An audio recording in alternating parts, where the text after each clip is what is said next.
Oke, selamat malam teman-teman semuanya. Selamat malam saya ucapkan kepada Smart UGS Friends yang baru saja bergabung atau yang sebentar lagi akan bergabung. Selamat datang di UGS Digital. Nah, UGS Digital kali ini adalah sesi yang ketiga yang akan membahas tentang investasi reksadana. Wah, lebih spesifik lagi nih mainnya kita. Nah, seperti yang teman-teman sudah ketahui semua, para Smart UGS Friends, di mana kalau kita ngomongin masalah investasi, pasti image-nya kenapa sih pas pandemi gitu, kenapa nggak sebelum-sebelumnya, kenapa nggak pada saat nanti aja ketika sudah normal gitu. Nah, kali ini kita akan membahas lebih, ini hanya untuk informasi dan teori atau ilmu buat teman-teman semuanya, para Smart UGS Friends, yang nantinya ketika nanti keadaan sudah membaik, teman-teman bisa aplikasikan ini untuk kehidupan teman-teman semuanya. Nah, saat ini sudah bergabung bersama saya orang-orang hebat yang akan kita ajak berdiskusi lebih dalam tentang investasi reksadana, yaitu sudah hadir Profesor Gede Sri Darmadi selaku praktisi bisnis keuangan, yang juga selaku Direktur Pasca Sarjana Undiknas atau Undik Graduate School. Selamat malam, Prof. Malam, Dayu. Apa kabar, Dayu? Luar biasa, Prof. Prof, apa kabar, Prof? Sehat, Prof? Namanya sih sebenarnya Dayu Iswari Pidade, tapi lebih ngetop namanya Dayu Olin gitu loh. Dayu Olin. Selamat bergabung ya, Prof. Lagi kita akan diskusi lebih dalam ya, Prof, tentang investasi reksadana ya, Prof. Ya. Oke. Kemudian speakers kita yang kedua itu ada Ibu dosen cantik, Ibu Luputumahyuni PSICA, CSRA, CMA, selaku praktisi bisnis berkelanjutan yang juga sebagai dosen dari Magister Management. Halo Ibu, selamat bergabung. Halo Dayolin. Apa kabar Bu? Baik, super. Super. Biasa. Bukan luar biasa lagi ya Bu, super. Super. Oke. Mungkin teman-teman udah mulai join, kita nunggu dulu Prof ya, karena ada beberapa yang join. Bisa kita lihat di sini. Sudah ada yang join di Instagram kita, di Undiknas Graduate School, sama Facebook account kita di Undiknas Graduate School juga. Magister Management. Magister Pasca Sarjana, kita lihat di sini. Oke. Prof, buat orang-orang yang baru bergabung, Prof, buat Smart UGS Friends yang baru bergabung atau mahasiswa Undiknas mungkin yang S1, para netizen dari S1 yang baru saja bergabung, pengen tahu kali Prof, penjelasan dikit aja Prof, reksadana itu apa sih? Karena kan selama ini kita tahunya investasi tanpa mengetahui apa sih sebenarnya reksadana itu. Karena kita sering banget loh dengar apa sih sekilas tentang reksadana, cuma kita belum paham artinya apa Prof. Bisa di-share nggak Prof arti dari reksadana itu? Ya, mungkin nanti kita bareng sama Bu Mayuni ya. Ya. Karena itu adalah pengelolaan dana kita atau kita yang punya dana itu dikelola oleh seseorang yang kita percaya, itu yang kita sebut dengan namanya manajer investasi. Manajer investasi inilah yang mengelola dana kita agar bisa tumbuh berkembang, mendapatkan yield yang lebih baik dari simpanan lainnya atau instrumen lainnya seperti deposito dan seterusnya. Nah, melalui manajer investasi yang kita percaya inilah akhirnya bisa berkembang dana yang kita miliki.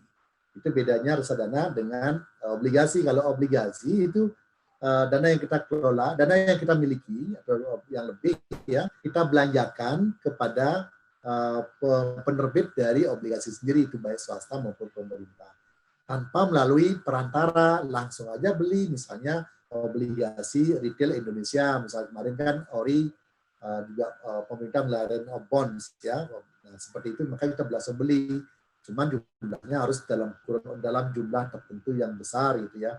Nah, sedang reksadana kita dibandingkan dengan saham, bedanya kalau reksadana kita bisa punya uang sekecil tapi bisa punya banyak instrumen pilihan ya. Karena manajer investasi menggabungkan dana-dana yang terkumpul, kemudian dia belikan berbagai instrumen-instrumen lain. Nah, kita bisa dapat yield-nya lebih besar karena kita percaya sama manajer investasi. Kalau kita langsung direct ke saham, kita bisa dapat cuma satu lot atau mungkin satu emiten saja. Itu perusahaan saja, itu bedanya. Itu sebabnya orang yang punya dana terbatas lebih baik menyimpan reksadana. Tapi melihatnya adalah profil yang bersangkutan, Olin. Nah, profilnya mungkin dia mungkin di sesi pertama sudah saya sebutkan ya, di sesi kedua juga sudah begitu. Profilnya dia harus paham apakah dia termasuk orang yang konservatif. Yang konservatif itu adalah mereka yang takut dengan nyimpan dananya gitu ya, hilang gitu ya, takut risiko. Dan dia saya simpan di tabungan aja, saya simpan di deposito aja, itu tipe yang konservatif. Nah, yang lebih baik lagi risikonya adalah moderat ya, ya so-so itulah risikonya. Yang paling berani mengambil risiko itu ada yang tipenya agak agresif. Kenali dulu diri sendiri, apakah diri sendiri termasuk orang yang berani menanggung risiko apa tidak. Apakah saya tipe orang yang berani menanggung risiko? Ya tentu agresif. Nah, tentu pilihannya ada instrumen-instrumen banyak ya, sampai turunan derivatif yang paling berisiko. Saham nomor 2 dan seterusnya sampai pada tabungan. Itu sudah Yolin mesti harus dipahami. Tapi yang sering kali terjadi itu adalah opini yang berbeda atau yang salah di antara masyarakat kalau investasi reksadana itu seolah-olah reksadana itu ribet gitu ya, prosesnya macam-macam, apalagi sekarang udah zaman digital tidak begitu sulit sesungguhnya. Bahkan kadang-kadang ada orang mengatakan kalau investasi reksadana itu adalah membutuhkan dana yang besar dan bagaimana cara ya mendaftar ya, bagaimana cara memulai ya. Nah, udah ada Google kok sekarang, udah ada Yahoo, udah ada YouTube, mudah banget. Nah, ini yang mesti kita sadari juga ya, kadang-kadang kesalahan yang paling salah paham yang sering muncul adalah tatkala dikatakan reksadana itu instrumen yang keuntungannya fluktuasi katanya. Dan risikonya tinggi banget itu katanya. Bahkan kadang-kadang ya wis, nggak usah lah kita melakukan investasi di reksadana, cari yang gampang-gampang aja, emas lah, apalah, apakah. Nah, itu yang sering terjadi lagi. Wah, ternyata semenarik itu ya Prof ya, reksadana itu. Nah, Ibu bisa nambahin nggak Bu? Ya, ini saya mau tambahin sedikit ya, Prof. Gesti ya, sudah cukup lengkap menjelaskan apa itu reksadana. Mungkin saya mau menggunakan bahasa yang sama simpelnya seperti yang dijelaskan Prof. GST itu ya. Jadi kalau reksadana itu kalau dilihat dari pengertiannya itu kan gabungan dari dana yang beberapa dana yang dimiliki oleh masyarakat. Jadi misalnya saya punya dana sedikit, Dayu punya sedikit, Prof. GST punya sedikit, ayo kita gabungkan gitu. Nah, yang ngelola ini adalah manajer investasi gitu, seperti yang dikatakan Prof. GST.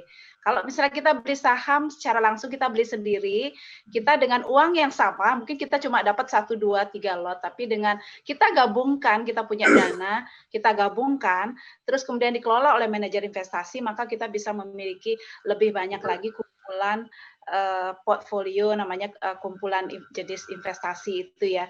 Terus kemudian ini dengan reksadana itu kita memperoleh manfaat yang namanya economy of scale ya. Artinya kan ibaratnya kalau kita jualan aja, kalau kita beli dalam jumlah besar kan dapat diskon ya, Dayu, benar ya? Betul, Prof. Dibanding kalau jumlah sedikit. Kalau bisa beli buku, misalnya cuma beli 1, 2, pasti harganya akan lebih mahal daripada kita beli jumlahnya ribuan ada diskon, ratusan ribu lebih besar lagi diskonnya. Nah, konsep itu yang dimanfaatkan oleh reksadana gitu.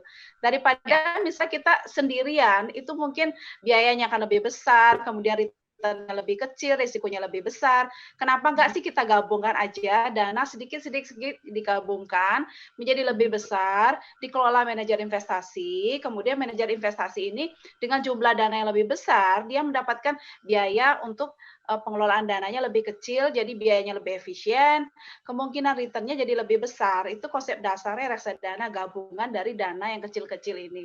Jadi itu mungkin perbedaannya dibandingkan kalau kita investasi langsung di saham atau beli obligasi secara langsung. Dia seperti gotong royong lah, ada prinsip gotong royong di situ. Saya punya sedikit, Dayu punya sedikit, Prof. Geze punya sedikit, ayo kita gabungkan. Kita berikan kepada manajer investasi untuk membantu mengelola. Terus apalagi kita nggak punya cukup waktu nih, nggak mau ribet, analisis.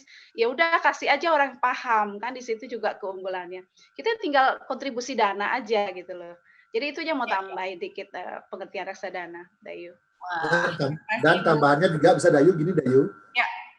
Kalau reksadana itu bebas pajak. Jadi bebas pajak ya, Prof? Kalau deposito kan kena 20% gitu ya. Oh iya. Dan reksadana itu bebas dari pajak. Jadi tinggal dilaporkan saja dalam SPT tahunan, baik di e-filing ya. Ya itu pajak bebas udah pajak final di sana, termasuk juga deposito juga disampaikan begitu. Jadi reksadana juga bebas. Itu kemudahan yang banyak yang orang nggak paham, dikira benar, Prof. ribet dan seterusnya. Saya pun kayak baru tahu juga loh, Prof. Ternyata reksadana itu bebas pajak, Prof. Ilmu baru juga buat saya, Prof. Ya, itu Oke, sesuai Prof. Dengan, ya lanjut. Kita sapa dulu ya, Prof, yang baru bergabung dengan kita, Prof. Ada di Instagram Undiknas Graduate School kita yang baru bergabung. Ada komen itu ada dari bosnya Bank BRI loh. Iya ya. Selamat bergabung. Ya, Ibu itu sama bosnya BRI. Iya, teman-teman Smart UGS Friends boleh mengirimkan pertanyaan-pertanyaan kalian semua, bisa komen langsung. Jika ada pertanyaan lebih lanjut tentang apa sih sebenarnya investasi reksadana itu yang mau ditanyakan sama pakar-pakar kita yang sangat hebat malam hari ini, bisa langsung ditanyakan. Sekiranya mungkin nanti menjadikan inspirasi buat teman-teman Smart UGS Friends lainnya, nanti ke depannya bisa mengambil keputusan untuk berinvestasi reksadana. Ada pertanyaan nggak sih? Belum ada ya, belum ada yang muncul ya. Ini ada Bapak Imade Subagiade Official. Terima kasih Bapak sudah bergabung dengan kita. Prof, lanjut lagi ya Prof. Sambil pertanyaan dari yang lain. Nah, tadi kan sedikit tuh Prof dijelasin keuntungannya tuh dari reksadana. Kita ngomong sekarang, ya itu juga keuntungan berarti itu juga termasuk ke dalam positifnya, ya nilai positif dari investasi reksadana. Bisa jelasin lagi nggak Prof lebih mendalam nilai positif dan negatifnya dari investasi reksadana ini, Prof? Ya, saya menambahkan tadi sudah dijelaskan banyak oleh Bu Mayuni itu keuntungannya ya tentu kalau punya dana sedikit terbatas kita bisa mendapatkan pilihan yang dibantu oleh manajer investasi untuk mengembangkan dana yang kita miliki. Karena dibantu besar, karena manajer investasi kan bisa banyak memilih instrumen yang banyak, gabungan ini. Itu keuntungannya, nggak mesti harus punya uang banyak, yang penting adalah ada niat untuk melakukan investasi.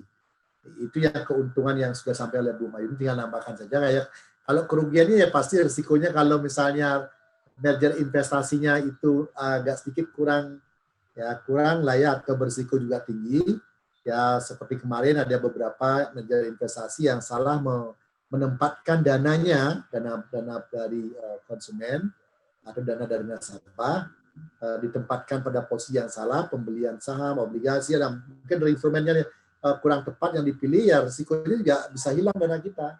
Itu sebabnya kita harus pintar-pintar memilih manajer investasi yang kita yakini bagus. Nah, kalau manajer investasi yang kita itu kan sudah dites oleh OJK ya, manajer investasi kadang-kadang kan sudah melakukan harus setiap kurun waktu tertentu, setiap tahun 2 tahun sekali itu harus melakukan pembaharuan, dan diuji lagi, dites lagi. Nah, itu yang mesti harus disadari. Banyak orang hanya ikut-ikutan, nah itu bahaya, apalagi ada iming-iming, karena ini kan bukannya produk bank ya, tapi produknya pasar modal. Tapi orang bank yang kadang-kadang dengan gencar melakukan reksadana, padahal kita bisa langsung sekarang, nggak mesti melalui bank, kita langsung bisa beli di pasar modal. Reksadana apa yang ada banyak pilihan. Nah, manajer investasi memberi nama dari produk yang diluncurkan dan minta izin ke OJK, OJK akan memberikan persetujuan.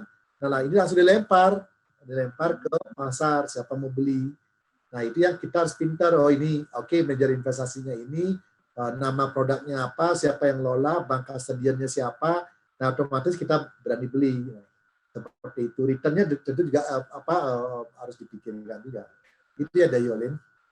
Oke, terima kasih Prof. Ibu, ada yang mau ditambahin? Mungkin hal negatif apa sih yang ada sekiranya ketika berinvestasi dengan reksadana, Ibu? Secara umum ya, kalau namanya investasi kita harus perhatikan namanya prinsip risk and return seperti dijelaskan Prof. GST tadi ya. Jadi kalau mau return yang tinggi, ya harus berani risiko yang tinggi. Jadi kalau konteks risiko dalam investasi, itu ada kemungkinan bahwa uang yang kita tanamkan mungkin hilang. Tapi kalau dengan risiko yang tinggi, kemungkinan return-nya juga besar. Kan bisa jadi return-nya bisa jauh lebih tinggi daripada jenis investasi yang lain. Seperti itu. Tapi sebetulnya kalau kita bicara, kita mau investasi, tapi kita nggak mau risiko, itu nggak tepat pernyataan seperti itu. Malah justru kalau kita mau yang aman, kita menghadapi risiko uang kita termakan inflasi. Itu juga risiko. Jadi ceritanya kita mau simpan uang untuk nanti anak kuliah misalnya, tapi kita maunya aman. Akhirnya kita taruh di tempat yang aman. Namanya aman kan returnnya sedikit. Returnnya sedikit bisa jadi di bawah inflasi. Nah, malah justru itu nyata sekali risikonya. Risikonya dalam bentuk apa? Risikonya dalam bentuk kita tidak mampu memenuhi kebutuhan di masa mendatang. Karena pertumbuhan investasinya lebih rendah daripada inflasi gitu. Jadi ini hal yang perlu dipahami kaitan antara risiko dan return. Supaya orang nggak sekedar bilang, saya nggak mau investasi, nggak berani risiko. Padahal ketika tidak berinvestasi, dia menghadapi risiko yang lain, risiko penurunan daya beli. Ya kan? Sekarang dia masih bisa memenuhi kebutuhannya. Tapi 10 tahun lagi, 20 tahun lagi dengan ada inflasi semua harga naik, tiba-tiba dia karena nggak berani investasi, nggak berani risiko, nggak bisa beli apa-apa di masa mendatang gitu. Itu juga risiko. Gitu ya. Jadi reksadana ini menawarkan beberapa alternatif sesuai profil kita. Kalau kita mau yang risikonya tinggi, returnnya tinggi, pilih jenis yang reksadana yang dia mengkombinasikan instrumen yang berisiko tinggi seperti saham. Tapi kalau mau yang sedikit lebih rendah, misalnya bisa taruh di pilih yang menggunakan kombinasi obligasi, pasar uang dan seterusnya. Tapi kembali lagi itu kembali ke profil risiko masing-masing. Keuntungan tadi sudah saya jelaskan, artinya dari sisi biaya investasi lebih rendah, terus positifnya juga kita tidak perlu menghabiskan waktu sendiri untuk mantengin, ngeliatin pergerakan harga, itu kita serahkan ke manajer investasinya. Tapi juga dari sisi kalau sisi investor yang memang suka memacu adrenalin, dia suka melihat sendiri, oh harganya naik, sekarang turun, naik lagi, turun lagi. Suka memacu adrenalin, naruh di reksadana itu kurang menantang gitu loh. Kenapa? Karena kayak kita nyerahin aja gitu loh. Kita nyerahin aja uang, terus serahin ke orang yang ngelola. Itu mungkin dari sisi investor yang suka risiko, suka sesuatu hal yang menantang, ini menjadi hal yang kurang menarik gitu ya. Mungkin bukan negatif ya, tapi dari sisi kembali ke profil risiko, kalau kita bicara positif negatif tidak ada yang bisa kita generalisasi bahwa oh ini positifnya, ini negatifnya. Bagi profil tertentu ini positif, tapi bagi profil investor yang lain bisa jadi negatif dan seterusnya. Jadi tidak bisa digeneralisasi. Positif negatif itu berlaku untuk semua tipe investor. Kita lihat lagi tipe investor kita. Apakah tanya diri sendiri, kita termasuk orang yang suka risiko, berani mengambil risiko atau cenderung menghindari risiko gitu. Itu jadi dari situ baru kita bisa tahu mana positif negatif, bagaimana memilih jenis investasinya. Itu mungkin Dayu. Jadi tipis banget ya Bu ya perbedaan positif dan negatifnya kalau kita ngomongin masalah investasi, karena tergantung sama perspektifnya investor masing-masing ya Bu ya. Iya betul. Jadi tidak bisa kita generalisasi gitu. Kita bilang negatifnya adalah kemungkinan uang hilang. Apakah itu negatif? Kalau kita berani mengambil risiko, berarti kan ada kemungkinan ada untung juga. Nggak bisa seluruhnya 100% rugi kan, tidak seperti itu. Kalau risikonya tinggi, kemungkinan returnnya juga tinggi. Ketika ekonomi krisis, misalnya ada beberapa yang turun, tapi ketika dikombinasikan dengan yang korelasinya berlawanan, itu bisa jadi enggak besar ruginya gitu loh. Jadi kita mengkombinasikan sih intinya, mengkombinasikan beberapa jenis alternatif investasi. Oke. Wah, makin saya nambahkan Ayu. Ya, Prof. Saya nambahkan apa yang disampaikan oleh Bu Mayuni benar ya. Profil risiko kita itu mesti harus kita ketahui. Apakah kita ini tipe petarung atau tipe follower saja, atau tipe yang semuanya serba takut. Karena lagi sekali sering, mungkin sesi pertama, sesi kedua, digital talk itu kita bicara kemarin, musuh besar kita ada dua, adalah ketakutan dan keserakahan. Ketakutan dalam berbisnis itu kan gitu, jangan-jangan ya nggak akan pernah jalan. Dan bahkan kalau sudah mulai dapat untung sekian persen, ingin untungnya besar lagi, ya udah keserakahan, itu juga akan terjadi kegagalan yang luar biasa. Maka kearifan seseorang itu terdapat pada keikhlasan itu gara-gara kita tidak serakah, ya udah dapat untung segini, ya udah kita lakukan. Nah, yang penting kita adalah berkembang, dananya itu berkembang, dan jangan sampai ditelan oleh inflasi apa yang sampai oleh Bu Mayuni. Perlu juga diketahui oleh para atau sahabat ya UJS, reksadana itu juga ada macam-macam ya Dayolin. Ya, nanti mungkin kita bahas, Prof. Macam-macam artinya tergantung profil risikonya. Kalau dia tetap reksadana misalnya, tapi risikonya misalnya tipe konservatif ini, ada resiko besar uang. Nah, kalau misalnya lebih risiko ya reksadana saham, gitu kan. Nah, ini yang mesti harus dipahami, ada tingkatan-tingkatannya, reksadana pasar uang, reksadana pendapatan tetap, reksadana campuran, dan reksadana saham. Termasuk juga ada yang mau takut sekali ya, reksadana terproteksi yang bisa dilakukan. Jadi macam-macam itu yang mesti diketahui oleh banyak. Ada sahabat UJS gitu. Saya nambahkan dari apa yang saya lihat. Oke, terima kasih Prof. Prof, ini kita dapat pertanyaan juga nih Prof di UJS atau Undiknas Graduate School Instagram nih Prof. Ya. Dari Uluwatu_dental_care, katanya berarti harus ada dasar ilmunya kalau invest reksadana ya, tidak seperti deposito, tinggal lihat besar bunganya saja. Tadi juga udah dibahas sih sama Prof dan Ibu. Ya sudah pasti ada ininya Prof ya, ada ilmunya ya Prof ya, mendasari investasi sendiri ya Prof. Gitu. Ya, mau jelasin lagi Prof? Ya mungkin harus sadari dulu apa ada ilmunya, semua ada ilmunya. Jangan kira deposito nggak ada ilmunya juga kan. Kalau deposito juga bunganya diberikan juga lebih kecil dari bunga inflasi, ya ngapain kan gitu kan. Ditelan, bunga acuan BI kan cuma 4%. Ya syukur-syukur inflasinya ya mungkin minus ya, deflasi. Masih bagus deposito yang dapat 4%. Tapi kalau bunga yang diberikan 4%, kemudian inflasinya 8%, ya seperti Bu Mayuni katakan tadi, dia takut risiko, bahasa Balinya takut ngetel, bios payu. Jadi takut risiko, tambah berisiko kena inflasi. Nilai uang yang dia miliki sekarang itu justru tidak ada tanda apa-apanya. Saya daya belinya jadi kacau, tambah lagi stres, uang saya habis, padahal saya nggak ngapa-ngapain, salah sendiri, uang nggak tahu pengetahuannya. Nah malam ini kan dan selalu tiap hari Senin kita UJS, saya yakin kita ingin memberikan pencerahan kepada seluruh sahabat UJS bahwa kita mesti harus melek dalam hal finansial. Itu udah. Oke, terima kasih Prof. Kita dapat lagi nih pertanyaan lagi Prof dari Facebooknya. Magister Manajemen. Ditambahkan dulu oleh Bu Mayuni dulu. Oh iya benar, sorry. Bu Mayuni ada yang mau ditambahin nggak Bu? Sebelum kita lanjut ke pertanyaan selanjutnya nih.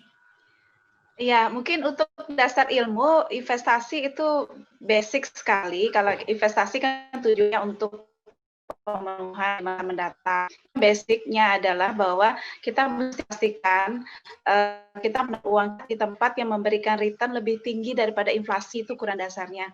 Terus kemudian kalau untuk mau ke reksadana, apa perlu dasar ilmu? Sebetulnya tidak perlu terlalu banyak ilmu di sana, karena dengan berinvestasi di reksadana kita menggunakan manajer investasi yang notabene dia memang sudah spesifik ilmunya, dia memang khusus mempelajari bagaimana strategi mengkombinasikan berbagai instrumen investasi.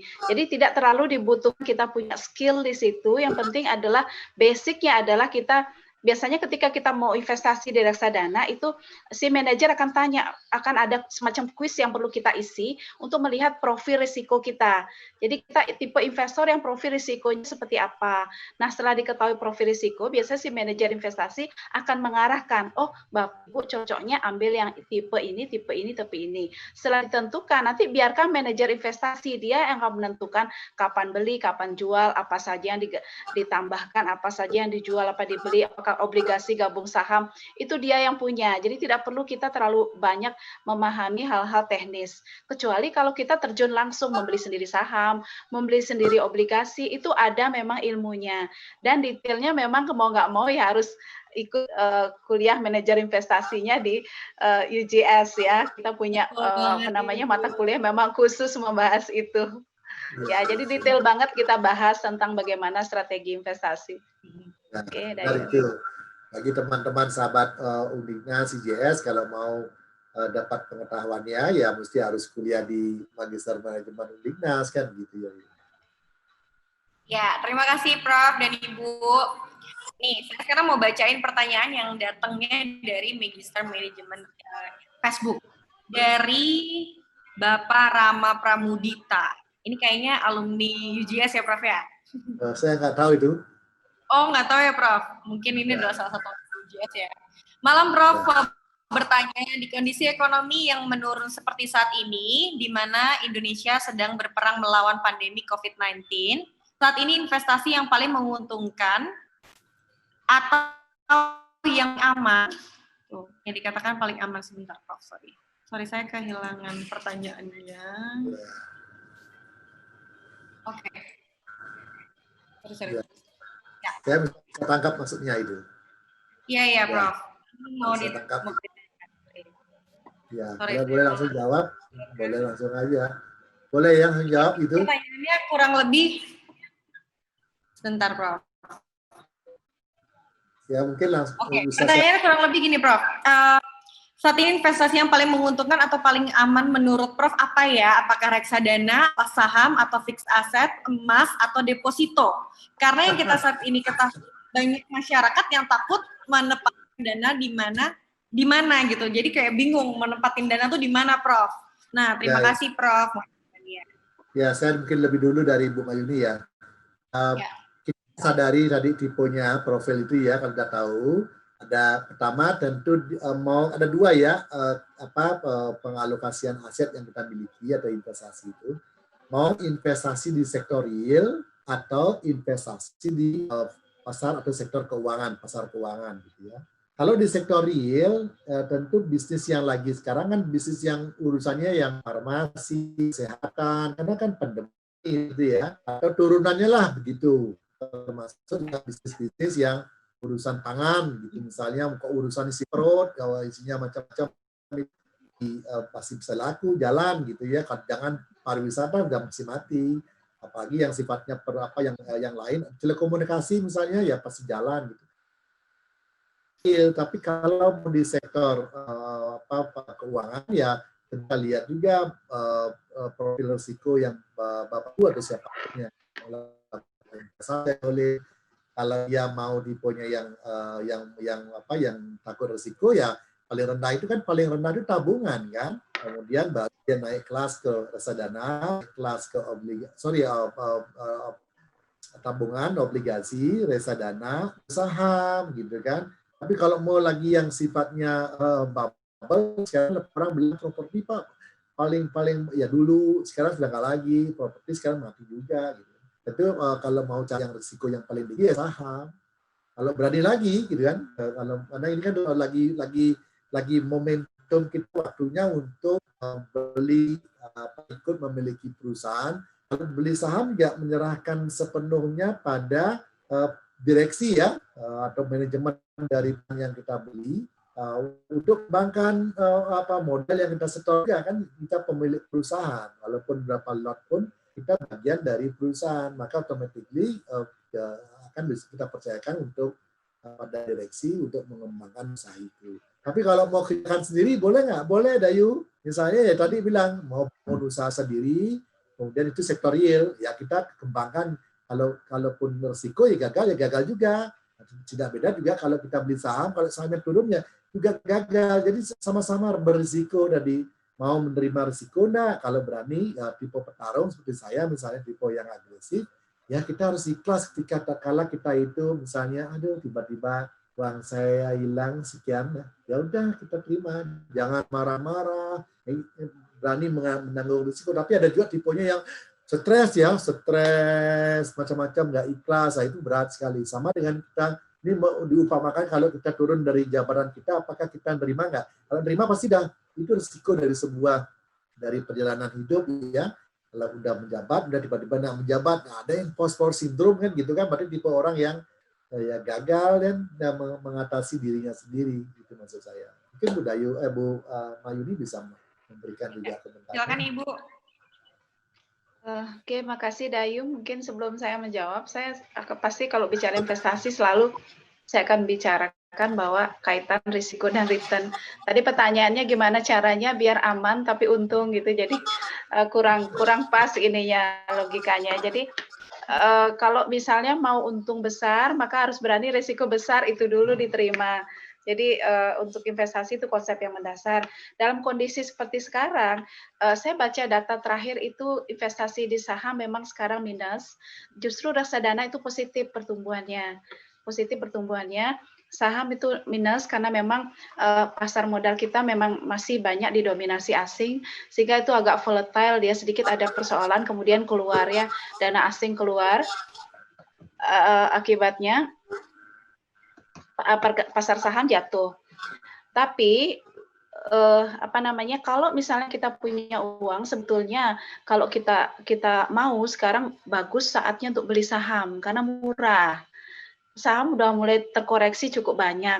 Jadi kalau misalnya mau saham langsung bisa, simpelnya adalah dengan mengambil yang blue chip gitu. Jadi dalam kondisi pandemi pun sebetulnya kita bisa mendapatkan keuntungan gitu ya. Jadi sekarang saham kan lagi murah banget gitu. Jadi kalau sekarang masuk ke saham juga bagus, masuk ke reksadana juga bagus gitu. Terus di emas juga bagus, pertumbuhannya juga bagus sekarang gitu ya. Jadi kalau misalnya yang sudah terlanjur beli saham, memang kemungkinan akan kelihatan rugi sepanjang tidak dijual, itu tidak menjadi rugi. Jadi masih istilahnya adalah unrealized loss gitu. Jadi potensi kerugian yang belum terrealisasi. Dipegang saja untuk sementara. Kalau untuk yang sudah terlanjur pegang saham, kemudian kelihatan minus, itu dipegang saja, itu belum menjadi rugi. Tapi kalau misalnya dijual itu sudah pasti rugi. Ya sepanjang kalau kemarin yang dipegang itu adalah saham-saham yang papan atas gitu ya. Jadi kita mesti ada pemahaman tentang hal makro juga yang pengaruh investasi kalau kita mau bisa memilih berbagai jenis alternatif investasi. Gitu. Jadi masa pandemi itu kadang itu kan seperti dua sisi mata uang ya, Dayu. Nggak bisa kita bilang, oh ini krisis semuanya rugi, nggak bisa gitu. Pasti ada yang untung, ada yang rugi gitu. Contoh sekarang itu perusahaan seperti Zoom, itu kan untung besar dia. Perusahaan telekomunikasi, kesehatan, itu untung besar. Jadi kalau kita masuk ke saham, yang penting kita kombinasikan gitu loh, berbagai sektor dikombinasikan. Sekarang yang menonjol kan sektor kebutuhan dasar. Jadi kalau misalnya mau nyemplung langsung ke saham, ini masih murah, pilih saham-saham yang kebutuhan dasar, misalnya ICBP misalnya yang saham yang menjual kebutuhan pokok, terus kemudian farmasi seperti itu. Gitu. Jadi sekalipun krisis itu juga bagus juga untuk investasi. Nggak bisa kita bilang kalau krisis nggak usah investasi. Kadang malah pada saat krisis itu momentum yang bagus untuk masuk. Karena harganya murah gitu loh. Harganya lagi murah. Kalau nggak krisis nggak bisa. Kita dapat yang harganya terdiskon. Iya, terdiskon habis-habisan. Ya. Mumpung itu Dayu beli dong rame-rame. Sekarang Dayu nggak usah lagi ditahan-tahan gitu. Nah. Baik, Prof. Setelah ini mungkin kita langsung mulai ya, Prof. Okay. Tapi ingat jangan lupa kuliah di Undiknas gitu loh ya. Oh, bener banget, Prof. Nah, untuk mendalam lagi nih tentang berbicara masalah investasi, saham dan lain sebagainya, itu bisa banget, Prof. Kalau misalnya teman-teman yang lainnya itu mau melanjutkan lagi ke jenjang selanjutnya, nanti untuk bekalnya nanti ketika siapa tahu nanti mau jadi praktisi juga atau mau jadi dosen ya, Prof ya, bisa langsung daftar ke Undiknas nanti kalau misalnya mau. Nah, Prof, kita sapa-sapa lagi yuk dari Undiknas Graduate School sama Facebook dan Instagramnya. Halo untuk semua yang baru join, selamat mendengarkan semua ilmu-ilmu yang lagi update yang disampaikan oleh pembicara-pembicara hebat kita. Prof, kita ada pertanyaan lagi nih, Prof. Ya. Dari Damar Creative Art, katanya izin tanya, Prof, investasi reksadana harus disimpan berapa lama agar bisa untung? Nah, berapa lama, Prof, agar bisa untung? Nggak jauh-jauh. Kalau gitu nih, ya, Bu Mayuni dulu. Oke, Bu Mayuni, silakan Ibu. Ya, kalau untuk masalah horizon waktu itu kan kembali lagi ke profil risiko. Kalau memang tipenya adalah tipe gak sabaran, baru lihat untung sedikit dilepas ya nggak bisa jangka panjang. Tapi sebetulnya idealnya adalah kalau kita bisa pegang dalam jangka waktu yang cukup panjang. Kembali lagi tujuan investasi siap gitu loh. Kalau persiapan untuk anak sekolah ya jangan besok udah diambil, tahun depan diambil untung gitu. Jangka panjang itu bagus kalau kita baca pergerakan itu secara umum investasi di pasar uang itu trennya naik dia gitu. Asal dipegangnya dalam jangka panjang, jangan terlalu pendek horizonnya. Cuman kita bisa juga kombinasikan kok dengan yang strategi jangka pendek, jangka menengah, jangka panjang. Itu bisa kita kombinasikan kalau kita mau. Ya jelas kalau memang tujuannya adalah mempersiapkan kebutuhan di masa mendatang, sebaiknya memang horizonnya panjang gitu.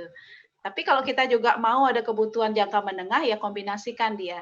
Secara umum kalau investasi di pasar uang itu, kita taruh dalam jangka waktu panjang, itu akan kelihatan dia peningkatannya. Ya, dibanding kalau jangka pendek nggak begitu kelihatan return-nya. Ya, karena kan fluktuasi dia. Kalau jangka pendek jantungan kita, tahu turun banyak, tahu rugi banyak, naik lagi, turun lagi. Tapi kalau dalam jangka panjang naik turun, trennya kan atas dia. Trennya umumnya kan naik. Jadi bagus disimpan untuk horizon yang agak panjang ya. Jangan terlalu pendek nanti kita kadang cenderung tergoda gitu loh, baru untung dikit lepas, taunya naik lagi gitu. Ya lebih baik agak panjang sedikit horizonnya, saran saya. Ya, saya pertegas kembali apa yang disampaikan oleh Bu Mayuni. Sebenarnya harus ada tiga hal yang harus dipahami oleh berinvestasi dari. Pertama, tujuan investasinya apa gitu ya.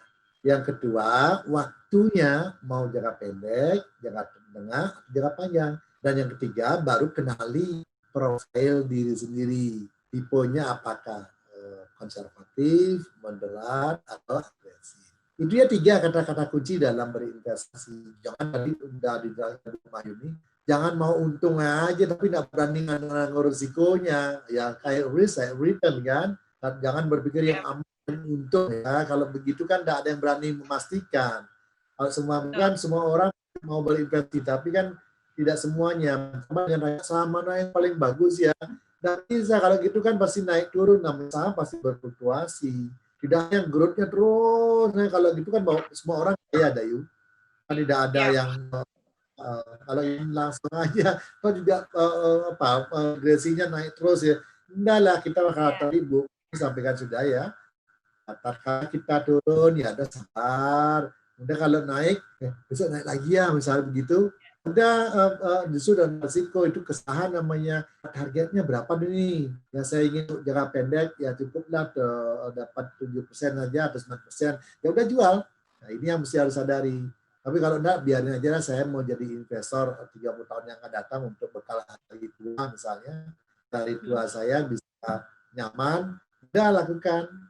Pilih yang punya fundamental. Pertama yang dipilih adalah kalau saham ya, harus dipilih adalah ini melebar dikit ya Dayu, bahasa sederhana tapi pengetahuannya harus bermanfaat. Likuiditas dari emiten juga tinggi gitu ya, likuiditas, kemudian baru big cap atau kapitalisasi pasarnya juga bagus, dan yang ketiga baru fundamental, emiten itu kuat juga menurut ekonominya. Itu secara garis besar. Kedua itu kita simpan, keep jangan berpikir trader atau di trading dijual naik turun itu kan kalau mau begitu juga, tapi banyaknya gagal gitu ya. Jadi kapok, aduh nasib uang saya hilang, kapok akhirnya dibilanglah judi, dibilanglah sesuatu yang ngakamnya. Ya kita mesti harus kenal dulu profilnya. Tadi Bu Mayuni sampaikan, kita berani mengambil profit yang lebih besar, ya mesti ada resikonya suatu saat. Karena nggak selamanya langit itu cerah, cuaca itu cerah. Dia kadang-kadang bisa ada, kita nggak tahu kan, walaupun ada ramalan cuaca, tapi belum tentu juga akan terjadi seperti pandemi ini kan. Kita tahu kan tidak siapa yang bisa menebak seperti hal ini seperti kita.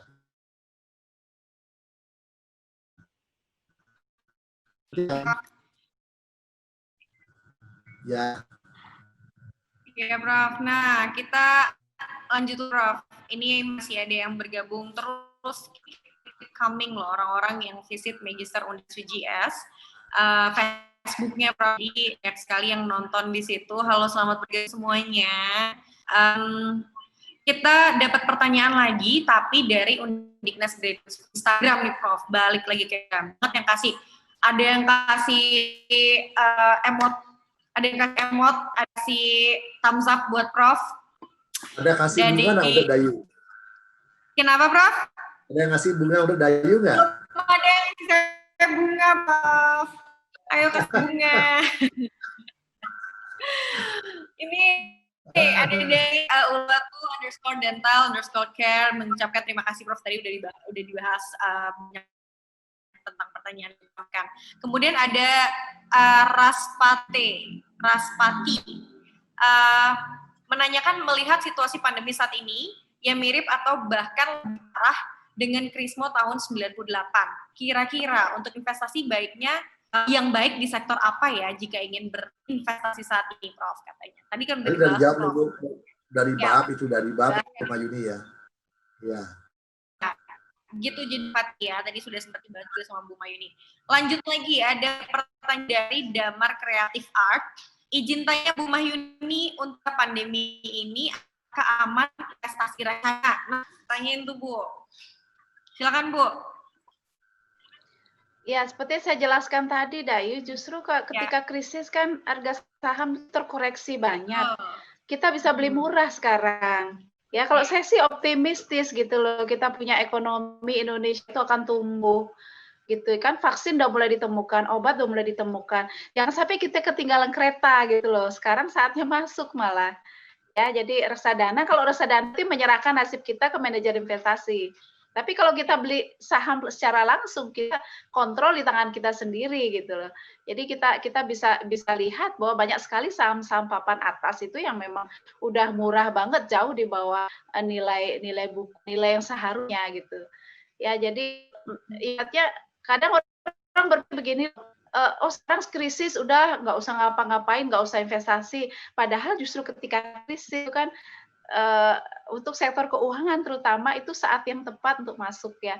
Ya, jadi karena harganya murah seperti yang saya katakan tadi, yang sampai kita ketinggalan kereta gitu. Jadi kita punya ekonomi, kita punya jumlah penduduk yang besar sekali. Kita berdagang antar kita aja kita bisa menggerakkan ekonomi kok. Beda dengan negara seperti yang gantung dengan perekonomian global. Penduduknya kan sedikit, kalau dia mengandalkan belanja jual beli antara mereka nggak cukup. Tapi kalau kita jual beli antar kita aja udah besar banget, untuk scale up-nya luar biasa. Jadi saya optimistis kita punya ekonomi ini akan cepat recover, akan cepat kembali setelah krisis. Sekarang memang sedang terdampak ya. Jadi untuk Bali terutama itu udah mulai, tapi saya masih tetap optimis kita bisa bangkit kok dari krisis ini. Dan ketika saatnya itu bangkit, biasanya kalau di pasar modal itu begitu ada tanda sedikit aja baikan itu dana luar akan masuk semua, begitu dana masuk semua naiknya akan tidak tidak kita duga, bisa kenaikannya bisa berkali-kali lipat gitu. Jadi justru pada saat krisis bagus untuk masuk ke instrumen keuangan gitu, Dayu. Belum terlambat loh, Dayu. Saya paling bersyukur sekali kalau orang kan tatkala krisis kita itu nggak ngapa-ngapain. Saya justru mantengin harga saham itu sejak lockdown. Setiap hari, karena kan saya terus makin turun-turun.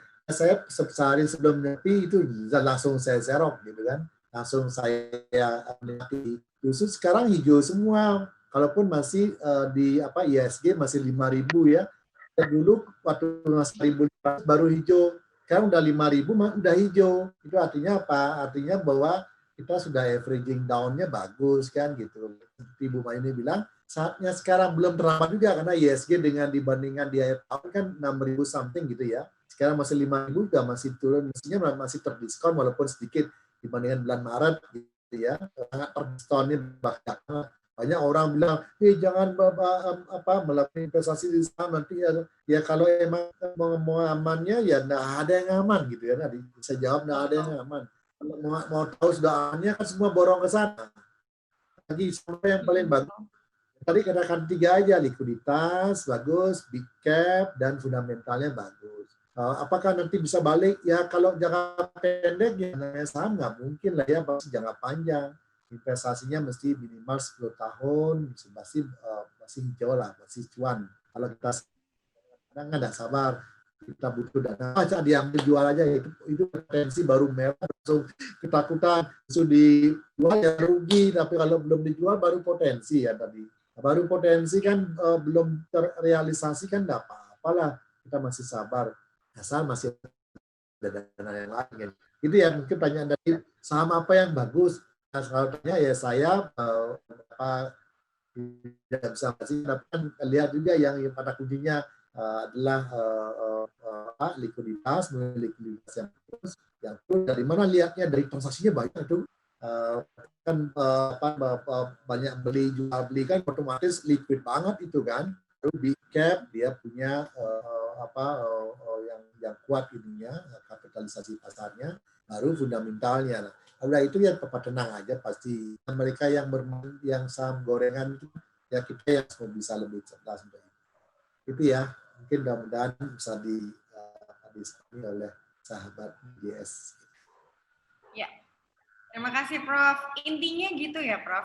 Mau divestasi macam apa semua itu udah resikonya masing-masing. Dia bisnis, mau dia saham, reksadana dan lain sebagainya itu udah pasti mereka punya masing-masing resikonya. Jadi kayak hidup itu gimana Prof? Ya, nyari pasangan juga investasi loh Dayu. Dayu kan masih benar loh Prof, baik. Itu kan beresiko Prof. Kita nggak pasangan itu juga beresiko, betul. Nah, semakin investasi yang cowok nyari cewek itu investasi, bahkan sampai semua sampai kakek nenek. Kalau salah pilih kan masa bilang saya boleh dong bisa cari yang istri yang kaya, cantik, ini mah baik. Ya kalau lengkap sempurna begitu ya pasti sulit. Tentu harus pasti ada yang saling menguatkan lah ya, tidak bisa saling menutupi, tapi saling menguatkan satu sama lain. Sama dia begini tadi, sama ini jangan naruh instrumen kita di satu keranjang, jangan naruh telur di satu keranjang. Sama itu kalau disering jatuh, nah masih kuat juga kan gitu kan.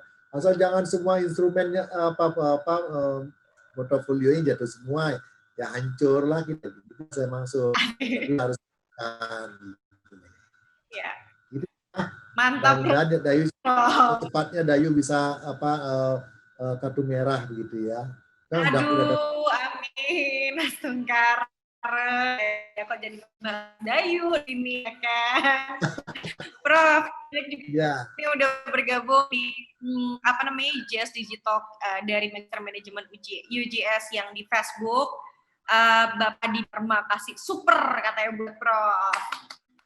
Terus ada lagi yang di Undiknas Prof.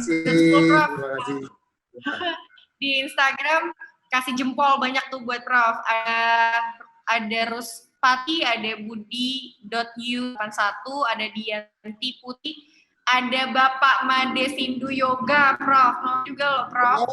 Padahal ilmunya loh, Prof. Tapi dan tertarik banget tentang investasi reksadana ini, Prof.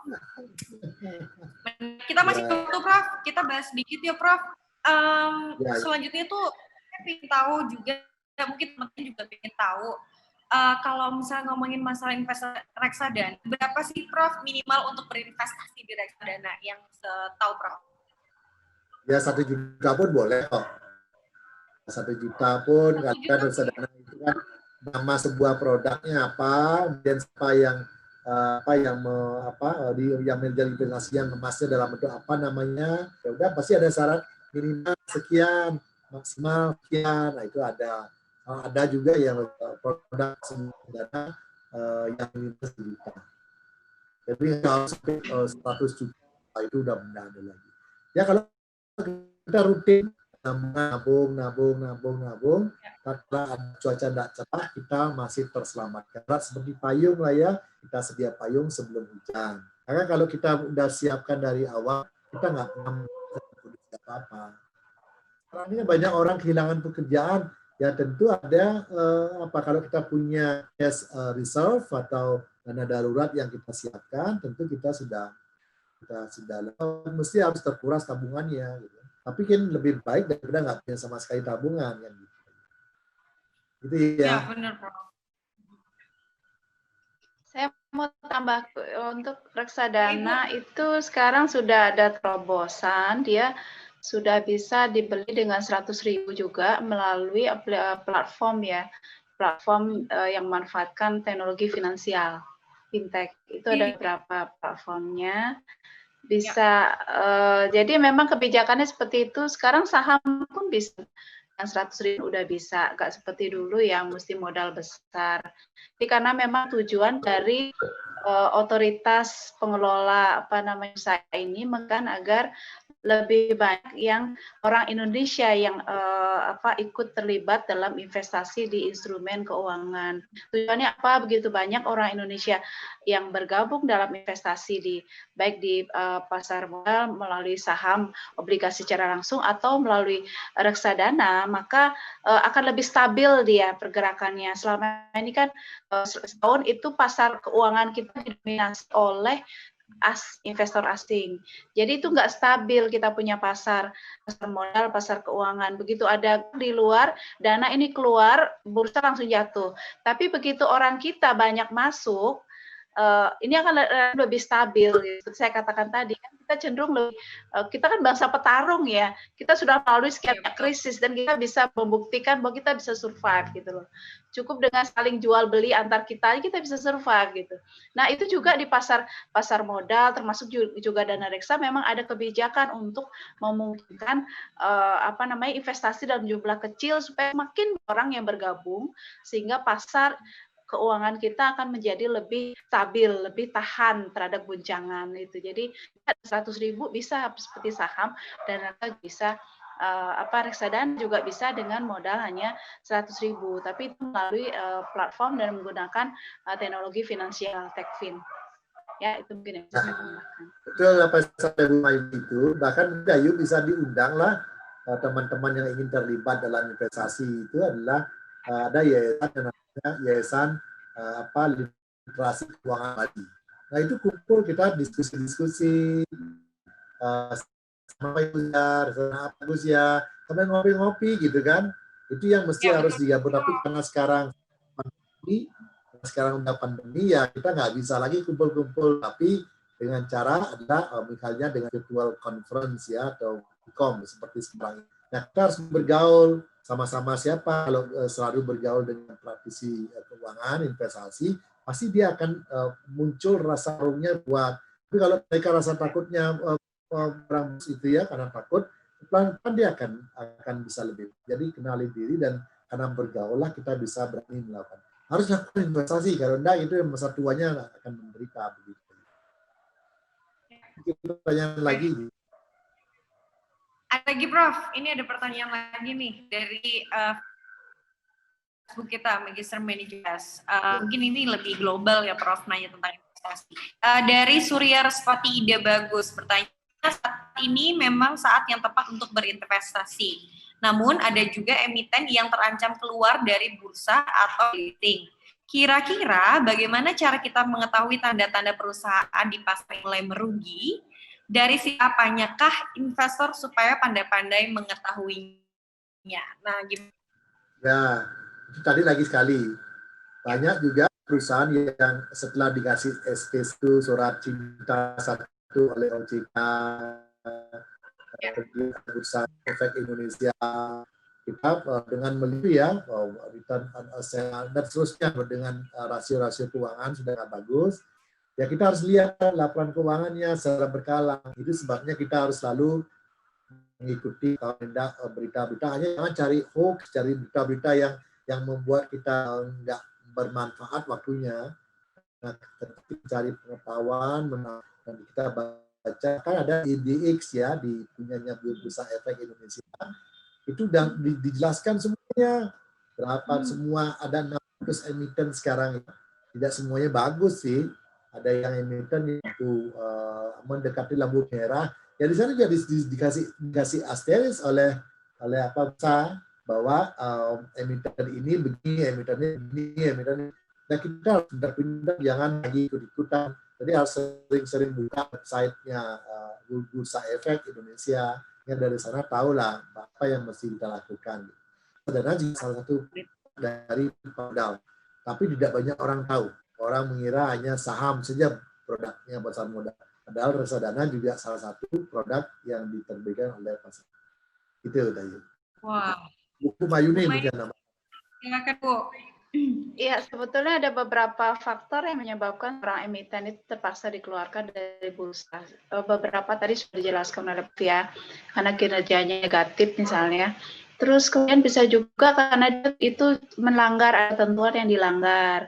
Misalnya dia terlibat dalam kong kali kong, seperti kasus itu kan, kasus apa tuh Jiwasraya, kemudian ada yang terlibat dengan pemain itu bisa juga. Terus atau juga dia tidak mematuhi ketentuan penyerahan laporan, kapan harus menyerahkan laporan, dia tidak menyerahkan laporan. Nah, bagaimana kita bisa tahu perusahaan yang kira-kira tanda-tandanya akan bermasalah di bursa? Kalau dari sisi fundamental, misalnya kita mau lihat dia kinerjanya seperti apa gitu, ada banyak sumber data yang kita bisa akses untuk melihat rasio-rasio keuangan itu sudah disediakan semua. Contoh misalnya aplikasi RTI itu kita bisa download secara gratis itu RTI, itu lengkap semua laporan emiten itu muncul di sana. Kita bisa lihat di sana seperti apa kondisi kesehatan keuangannya.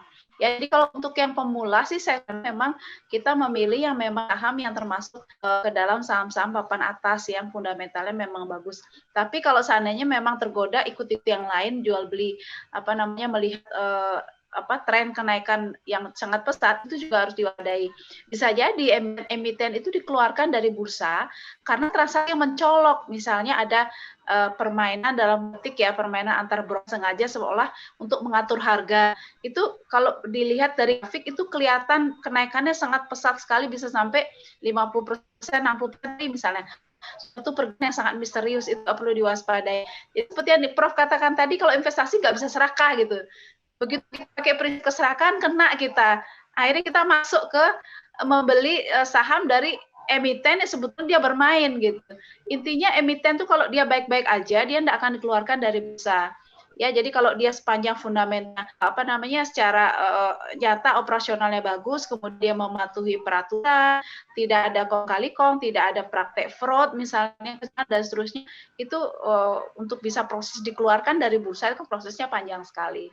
Jadi untuk kita bisa mengantisipasi, saya mungkin bisa ringkas, kita bisa lihat dari analisis fundamentalnya, ya cukup banyak software yang memungkinkan kita untuk bisa melihat itu.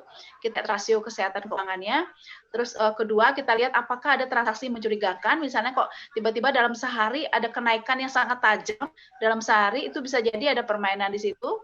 Terus kemudian yang ketiga kita bisa lihat biasanya kalau ada emiten yang belum menyerahkan laporan itu ada pengumuman kok. Jadi bursa nggak ujuk-ujuk tiba-tiba ini keluar begitu aja, nggak. Ada tahapannya seperti Prof katakan. Ada peringatan 1, 2, itu mestinya kita bisa lihat kalau memang kita komitmen untuk berinvestasi secara langsung, membeli langsung melalui reksadana misalnya. Itu ya. Jadi fundamental melalui laporan keuangan, kemudian kita lihat pergerakan harganya mencurigakan, ketiga kita kepatuhan dia terhadap regulasi gitu. Jadi di sini ada jangan gunakan insting keserakahan gitu. Kita lihat, oh yang lain pada beli harganya naik pesat sekali dalam sehari sekian persen, ikut tapi ternyata itu merupakan transaksi yang mencurigakan, kemudian stop oleh bursa. Ya. Ya, Prof. Oke. Waktunya sudah lagi 30 terima kasih. Terasa ya. Menjadi panjang lagi. Nanti kan kita bahas lagi, Prof. Nah, untuk teman semuanya, Smart UGS Friends, kita akan terus melaksanakan kegiatan ini, Digitalk ini, UGS Digitalk hari Senin. Jangan kelewatan dengan topik jauh lebih menarik yang sekitar tentang finansial sampai jam 8 malam. Jadi jangan lupa untuk visit terus Instagramnya Undiknas Graduate School sama Management Investnya. Itu juga dengan Facebooknya Instagramnya Budi Dharma dan Facebooknya Prof. Budi Dharma. Sekian mungkin dari saya, nanti akan kita lanjutkan lagi. Untuk yang di Instagram juga sudah bisa log out, jadi kita nunggu yang di Digitalk, UGS Digitalk. Sekali saya sampaikan, sampai ketemu lagi di pertemuan selanjutnya minggu depan. Jadi kita akan ada setiap hari Senin, sekali lagi dengan jam 8 malam. Terima kasih sekali lagi untuk Prof. Budi Sri Dharma. Terima kasih. Dayu, sebelum ditutup mungkin Mungkin bisa disampaikan untuk yang pertemuan berikutnya, siapa tahu ada topik yang mau diusulkan, boleh kok diusulkan ya di Instagram betul, kan. Hari ini kayak kita lagi serunya tiba-tiba berhenti itu loh, kayaknya kan ada sesuatu yang mesti digali lagi kan gitu. Kayak tadi misalnya gimana sih caranya ngebaca itu perusahaan sehat apa enggak gitu kan. Itu kan mungkin kalau ada yang berminat mengetahui apa lebih jauh bisa dituliskan di Instagram UGS atau Facebook-nya. Ya, itu. Dan juga Ibu, saya tambahkan, jadi untuk semua Smart UGS Friends yang topik-topik dan ide-ide yang sekiranya pengen banget nih dibahas masih dalam sekitar ini ya, tentang finansial, silakan langsung emailkan ke Instagram email kita di undiknasgraduateschool@gmail.com. Sekali lagi ke teman-teman semuanya, UGS Smart UGS Friends, ada suggestion atau misalnya sesuatu yang berkaitan dengan finansial, silakan langsung emailkan topik atau sesuatu yang judulnya mau diangkat apa, kan langsung di email di undiknasgraduateschool@gmail.com. Sekali lagi, saya ucapkan kepada pembicara kita pada malam hari ini. Aduh, ini benar-benar menarik banget. Justru kayak banyak orang yang pengen banget. Satu hal lagi, jangan lupa menimba ilmu di Magister Manajemen Undiknas. Betul banget. Mau memperdalam ilmu tentang investasi dan lain sebagainya, Prof. Ya. Jangan lupa. Nah, bukan cuma Magister Manajemen aja, Prof. Masih banyak lagi, ada MH dan MAP, jangan lupa, Prof. Di situ juga bisa langsung daftar di Universitas Graduate School. Publik gitu ya. Iya. Administrasi publik dan manajemen hukum ya, Prof. Iya. Oke, terima kasih banyak sekali lagi. Sampai bertemu minggu depan di jam yang sama, jam 7 sampai jam 8 malam. Terima kasih semuanya. Saya akhiri. Selamat malam dan semangat terus.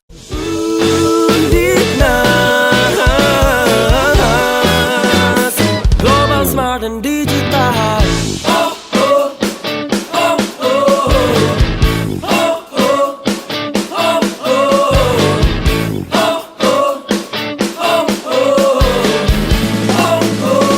Global, smart, and digital.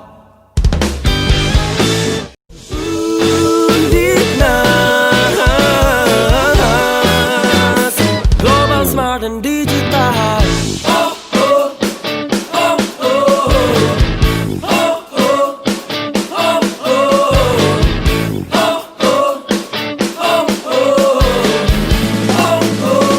Global, smart, and digital.